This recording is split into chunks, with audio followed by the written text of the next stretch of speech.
እርግዝና አስደሳች ጊዜ ቢሆንም ሁልጊዜም ምቾት የሚሰጥ አይደለም። ለአንዳንድ ሰዎች እርግዝናው ጥቂት መለስተኛ ምልክቶች ብቻ ያሉትና ቀላል ጉዞ ሲሆን፣ ለሌሎች ደግሞ ከባድ ምልክቶች ሲኖሩት ረጅምና አስቸጋሪ ሊሆንባቸው ይችላል። ከእርግዝና ጋር ተያይዞም የተለያዩ ለውጦች በሰውነት ላይ ይከሰታሉ። ይህም የሚሆነው የሰውነት ሆርሞኖችና የሥራ ሂደቶች ስለሚጨመሩ ነው። በመሆኑም በሰውነት ላይ የሚፈጠረው ጫና አንዳንድ የህመም ምልክቶችን ሊያመጣ ይችላል ማለት ነው። ታዲያም በእርግዝናችሁ ወቅት ሊከሰቱ የሚችሉ የጤና ለውጦች ወይም ደግሞ አለመመቸቶች ምንድናቸው የሚለውን ዋነኞቹን በዚህ ቪዲዮ ላይ የምንመለከት ይሆናል። እኔ ዶክተር አማኑኤል ነኝ። እስከ ቪዲዮ ፍጻሜ አብራችሁን ቆዩ።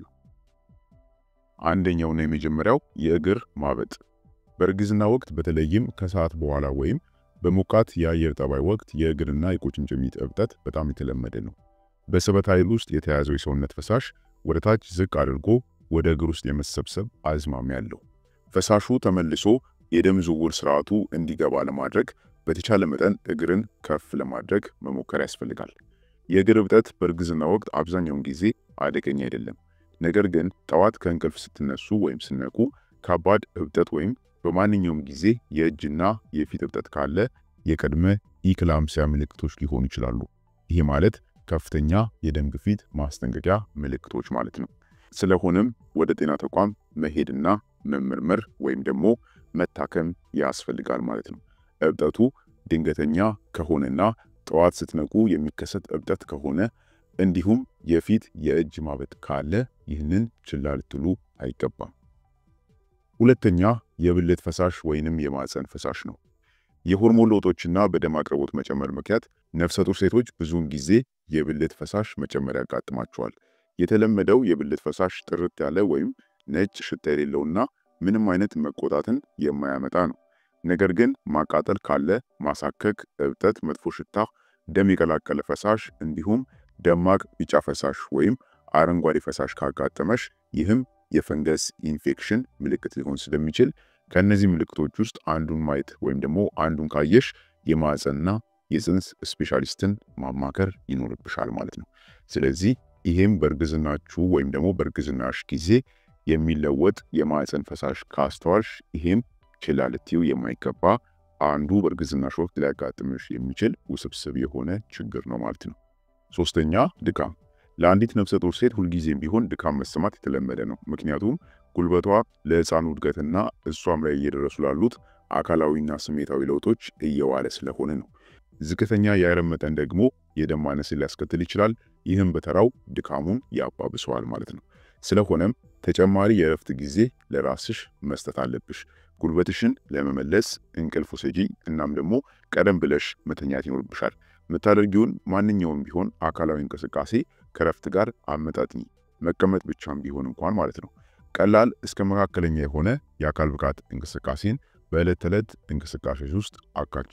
ምክንያቱም ይህ ጉልበትሽን ወይም ደግሞ አቅምሽን ከፍ ለማድረግ ይረዳሻል ማለት ነው።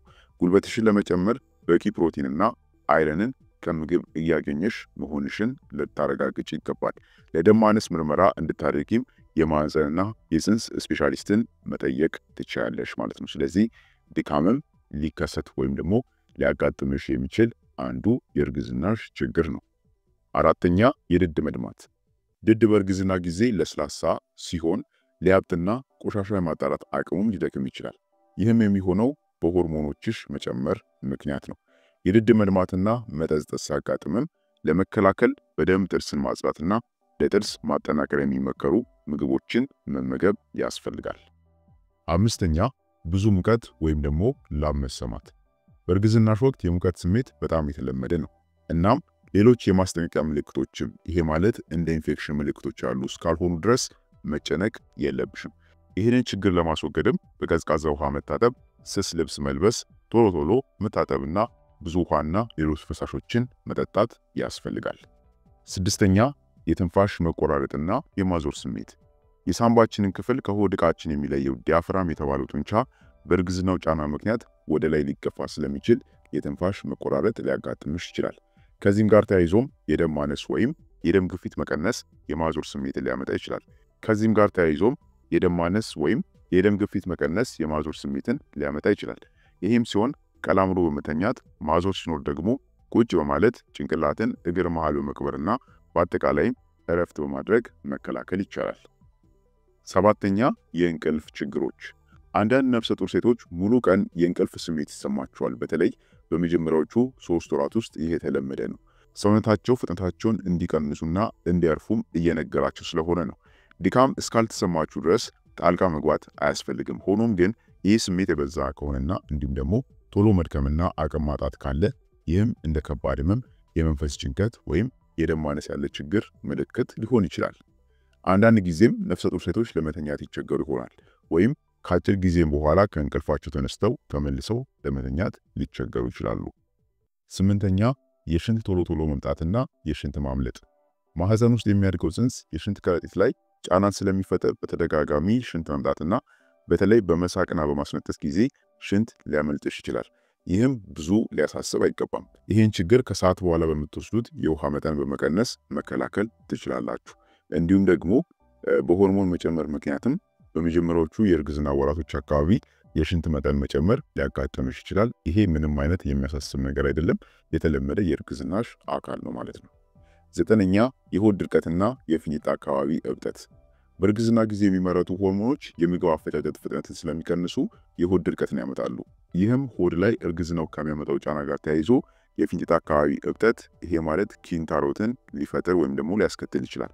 ይህም እንዳይከሰት የሆድ ድርቀትን የሚከላከል ምግቦች እንደ ጎመን፣ ዝንጅብል የመሳሰሉትን ምግቦች በመውሰድ መቀነስ ይቻላል። ፍራፍሬንም ብትመገቡ ለሆድ ድርቀት በጣም አስፈላጊ ነው። አስረኛ ቁርጥማትና የደም ስሮች ማበጥና መወጣጠር፣ ይሄ ማለት ቫርኮስቬን መከሰት ማለት ነው። በእርግዝና ጊዜ የመገጣጠሚያ የእግር እንዲሁም ደግሞ የእጅ ጫፎች ቁርጥማት ሊከሰት ይችላል። ይህም ችግር ከካልሲየም ወይም ደግሞ የቫይታሚን ዲ እጥረት ሊሆን ስለሚችል እንደ ወተት፣ ነጭ ሽንኩርትን መውሰድ ይመከራል። የሚቆረጠው ቦታ በጣት ከፍ አድርጎ ከስር ማሸትም ጊዜያዊ እረፍትን ያስገኛል። የደም ስሮች ማበጥ ሲኖር ደግሞ እግርን ከፍ አድርጎ መቀመጥ እንዲሁም ለዚህ ሁሉ የተዘጋጁ ማሰሪያዎችን ከመድኃኒት ቤት በመግዛት ማድረግ እረፍት ያስገኛል ማለት ነው። አስረኛ የጨጓራ ማቃጠል፣ ይሄ ማለት ቃርና እንዲሁም ደግሞ የማቅለሽለሽ ስሜት። የምግብ ቱቦን ከጨጓራ የሚለየው ማሰሪያ በሆርሞን ለውጦች ስለሚላላ የጨጓራ አሲድ ወደ ምግብ ቱቦ ሲመለስ ቃር ይፈጠርባቸዋል። ይህን ለመቀነስም ከባድና ቅባት የበዛባቸው ምግቦች መቀነስ ይመከራል። የዝንጅብል ሻይና እንዲሁም ደግሞ ንጹህ የተፈላ ወተት መጠጣትም ለጨጓራ ጥሩ ነው። በመጀመሪያዎቹ የእርግዝና ወራት በተለይ ምግብ ሲሸትና ጠዋት ማቅለሽለሽ እንዲሁም ማስመለስ ሊኖር ይችላል። ይህም ችግር ሲያጋጥማችሁ የሚያስጠላችሁንና ከባድ ምግቦችን በማቆም ደረቅ ብስኩቶችን፣ በዝንጅብል የተሰሩ ሻዮችን መውሰድ እንዲሁም ደግሞ አነስ ያሉ ምግቦችን በየ2 ሰዓቱ መመገብ፣ ከባሰም ግን የጤና ባለሙያን ማማከር ያስፈልጋል ማለት ነው። ቃር እንዲሁም ደግሞ ማቅለሽለሽ በጣም የተለመደ ኦልሞስት ሁሉም ነፍሰ ጡር እናቶች ላይ ማለት ይቻላል ሊከሰት የሚችል የእርግዝና ችግር ነው።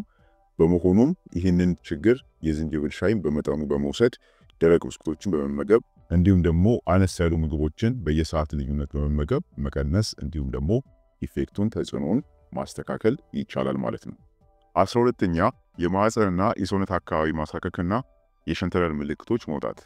የሚያለባችሁ የሰውነት ክፍሎች አካባቢ ለምሳሌ አንገት ስር፣ የሰውነት መገጣጠሚያ እንዲሁም የማህፀን በር ጋር መድረቅ፣ ማሳከክና ማቃጠል ሊኖር ይችላል።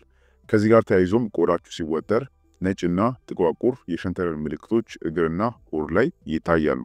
ይህም ተፈጥሯዊ ለውጥ ስለሆነ ማሰብ ወይም ደግሞ መጨነቅ አይገባም ማለት ነው። ስለዚህ የቆዳ ማሳከክ እንዲሁም ደግሞ የሸንተረር ምልክቶች በተለይ የሸንተረር ምልክት መውጣት ኖርማሊ የተለመደ የእርግዝና አካል ነው ማለት ነው።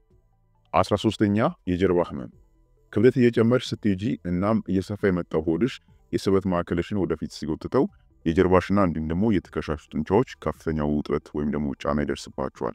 በተጨማሪም የዳሌ መገጣጠሚያሽና ጅማቶችሽ ለመውለድ ሲዘጋጁ ይላሉና ይለጠጣሉ። ይህም ደግሞ በላይኛውና በታችኛው ጀርባ ላይ ህመም እንዲሰማሽ ሊያደርግ ይችላል ማለት ነው።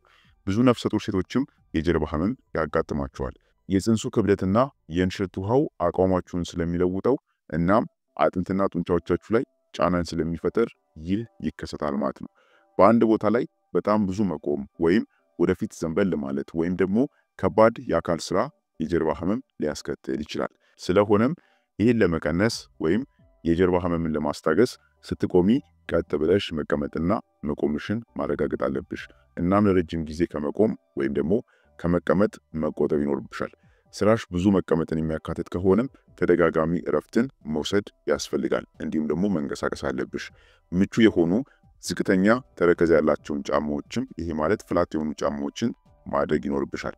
እቃዎችን ከመሬት ማንሳት ከፈለግሽ ደግሞ ከወገብሽ ከማጎንበስ ይልቅ ጉልበትሽን በማጠፍ ማንሳት ይኖርብሻል። ተጨማሪ ድጋፍ ለማግኘትም ትራስ ከታችኛው ጀርባሽ ላይ ማስቀመጥ፣ የተሻለ የጀርባ ድጋፍ ያለውን ወንበር መግዛትና ለእግርሽ የእግር ማስቀመጫ ሊያስፈልግሽም ይችላል። ከባድ ነገሮችን ከማንሳት መቆጠብ አለብሽ። እናም የጀርባ ጡንቻዎችሽን የሚያጠነክሩ እናም የጀርባ ህመምን የሚያስታግሱ ቀላል ልምዶችን ማከናወንም ይኖርብሻል። ማሳጅ፣ በሙቅ ውሃ ገላን መታጠብ እናም ደግሞ ማሞቂያ ፓዶችን መጠቀም ህመምና እንዲሁም ደግሞ የጀርባ ውጥረትን ለማስታገስ ሊረዱ ይችላሉ። የታችኛው ጀርባሽ ላይ የሚሰማሽ ህመም ወደ ሆድሽ የሚስፋፋ ከሆነና አቋምሽን ከቀየረ ወይም ደግሞ ካረፍሽ በኋላም በአንድ ሰዓት ውስጥ የማይጠፋ ከሆነ ግን ያለ ጊዜው ምጥ ይሄ ማለት ፕሪማቹር ሌበር ምልክት ሊሆን ስለሚችል ወዲያውኑ የማህፀን ሐኪምሽን ማግኘት ይኖርብሻል ማለት ነው። ስለዚህ የጀርባ ህመሙ ወደ ሆድ የሚስፋፋ ከሆነና ከሰዓት እንዲሁም ደግሞ በሰዓታት ልዩነት ተደጋግሞ የሚከሰት ከሆነ ይሄ ማለት በእርግዝናችሁ መጨረሻ አካባቢ ላይ ሆናችሁ እንደዚህ አይነት የጀርባ ህመም የሚያጋጥማችሁ ከሆነ ይህንን ችላ ሳትሉ ወደ ሐኪም ቤት መሄድ ይኖርባችኋል። 14ኛ ራስ ምታትና ማይግሬን። በእርግዝና ወቅት ራስ ምታቱ የተለመደ ነው። ሆኖም ብዙውን ጊዜ ምንም ጉዳት የለውም። እረፍት ካደረጉና ብዙ ዘና ካሉ፣ ብዙ ጭማቂ ወይም ደግሞ ውሃ ከጠጡ በኋላ ራስ ምታቱ ሊቆም ይችላል። በእርግዝና ወቅት የሚከሰት ራስ ምታት በሆርሞን ለውጦች፣ በጭንቀት፣ በአፍንጫ መዘጋት፣ በሆድ ድርቀት፣ በእንቅልፍ እጦት፣ በድርቀት፣ በዝቅተኛ የደም ግፊት፣ በዝቅተኛ የደም ስኳር አልፎ ተርፎም ካፌንን በድንገት በማቆም ምክንያት ሊከሰት ይችላል። በአንዳንድ ሁኔታዎች ደግሞ በፕሪክላምሲያ ይሄ ማለት በእርግዝና ወቅት በሚከሰት የደም ግፊት መጨመር ምክንያትም ሊከሰት ይችላል። ሆኖም በእርግዝና ወቅት ዘግይቶ ራስ ምታት የፕሪክላምሲያ ወይም ደግሞ በእርግዝና ወቅት የሚከሰት የከፍተኛ የደም ግፊት የማስጠንቀቂያ ምልክት ሊሆን ይችላል። በተለይም የደም ግፊት ካለና የፊት ወይም ደግሞ የእጅ እብጠት አብሮ የሚከሰት ከሆነ የዚህ የደም ግፊት መጨመር ምልክት ሊሆን ይችላል ማለት ነው። ስለሆነም ብርሃኑ አነስተኛ በሆነበት ክፍል ውስጥ እረፍት ልታደርጉ ይገባል። እናም ትከሻሽን፣ ጀርባሽንና አንገትሽን ዘና ለማድረግ መሞከር አለብሽ። ብዙ ውሃ በመጠጣት የሰውነትሽን ፈሳሽ መጠበቅ ይኖርብሻል። ምግብ ከመዝለል ተቆጠቢ። የደም ስኳር መጠንሽም እንዳይወርድ ይሄ ማለት ራስ ምታትን ቅድም እንዳልነው ሊያስከትልብሽ ስለሚችል ማለት ነው። ተደጋጋሚና አነስተኛ ምግቦችን መመገብ አለብሽ። ሙቅ ያለ ሻወር መውሰድ ራስ ምታትን ሊያስታግስ ይችላል። ወይም ደግሞ ግንባርሽ ላይም በረዶ መጠቀምም ራስ ምታቱን ይቀንስልሻል። ከባድ ራስ ምታት ካለብሽና ከጥቂት ሰዓታት በኋላም የማይቀንስ ከሆነ ወይም የማዞር ወይም ደግሞ ራስን የመሳት ስሜት ከተሰማሽ የፕሪክላምሲያ ምልክት ሊሆን ስለሚችል ወዲያውኑ የማህፀንና የፅንስ ስፔሻሊስትሽን ማግኘት ይኖርብሻል። ማቅለሽሽን የሚያስከትሉ ወይም እይታሽን የሚነኩ ራስ ምታቶችም ካሉብሽ ወደ ሐኪምሽ መደወል ይኖርብሻል ወይም ደግሞ ሐኪምሽን ማግኘት ይጠበቅብሻል ማለት ነው። እንግዲህ እንዳጠቃላይ በመሆኑም እነዚህ 14 ለውጦች ወይም ደግሞ 14 የጤና ችግሮች በእርግዝናችሁ ወቅት ሊያጋጥሙ የሚችሉ የጤና ችግሮች ወይም ደግሞ እርግዝናችሁን ትንሽ ከበድ ሊያደርጉ የሚችሉ ሁኔታዎች ናቸው ማለት ነው። እንግዲህ ከነዚህ ውስጥ አብዛኞቹ የተለመዱ ናቸው፣ ብዙ አሳሳቢ የሚባሉ አይደሉም። አንዳንዶቹ ግን ጥንቃቄ የሚፈልጉና ችላ ማለት የማያስፈልጋቸው ሐኪምን ወይም ደግሞ ሕክምና ማግኘት የሚያስፈልጋቸው ችግሮች ናቸው ማለት ነው። በመሆኑም በእርግዝና ወቅት ሰውነታችሁ ብዙ ለውጦችን ያልፋል። ከነዚህ መካከል የማህፀንና የሆድ እድገት ይኖራል። እንዲሁም ደግሞ በሆርሞኖች ውስጥ የሚከሰቱ መዋዠቆች ይገኙበታል ማለት ነው። ይህም የተለያየ ደረጃ ያለው ምቾት ማጣትን የሚያስከትልባችሁ ይሆናል። አብዛኛውም የእርግዝና ምቾት ማጣት በጤናማ እርግዝና ወቅት የተለመደ ቢሆንም ከባድ ምልክቶች ግን ይበልጥ አሳሳቢ የሆኑ የጤና ሁኔታዎችን ሊያመለክቱ ይችላሉ። ከባድ ምቾት ማጣት ካጋጠማችሁም ወይም ደግሞ እነዚህን የተለመዱ ምቾት ማጣቶች ለማስታገስ ማንኛውም መድኃኒት ለመውሰድ ካሰባችሁ ወይም መድኃኒት ለመውሰድ ከማሰባችሁ በፊት የማህፀንና የፅንስ ስፔሻሊስትን ማማከር ይሄ ማለት ሐኪምን ማማከር ያስፈልጋል ማለት ነው። በመሆኑም እነዚህ የእርግዝና ለውጦች አብዛኞቹ የተለመዱ ናቸው፣ የሚያሳስቡ አይደሉም። አንዳንዶቹ ግን ችላ ሳትሉ ወደ ሐኪም ቤት በመሄድ ሕክምና ማግኘት የሚያስፈልጋቸው ምልክቶች ናቸው ማለት ነው።